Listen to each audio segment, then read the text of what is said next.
Un caso unico nel veneziano secondo la polizia locale, un capanno agricolo alla Gazzera allestito per la coltivazione di piante di marijuana dove avveniva il processo di produzione e preparazione per la vendita.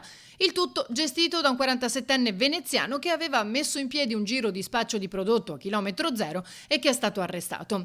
Le pattuglie l'hanno tenuto sotto controllo per circa un mese prima di bloccarlo in flagranza con l'ausilio delle unità cinofile, proprio mentre stava spacciando in via Brunacci nella zona dei centri commerciali di Marghera. Visto che con sé aveva una modica quantità di stupefacente, gli agenti hanno deciso di passare alla perquisizione in casa e da lì sono risaliti al luogo di coltivazione e produzione alla Gazzera.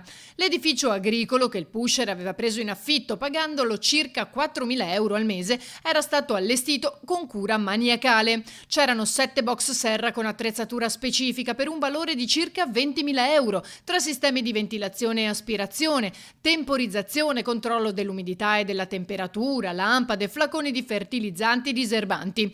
In tutto la polizia locale ha sequestrato circa 1 etto di marijuana essiccata, quasi 1 chilo di foglie fresche e una cinquantina di piante, oltre all'attrezzatura e all'intero edificio.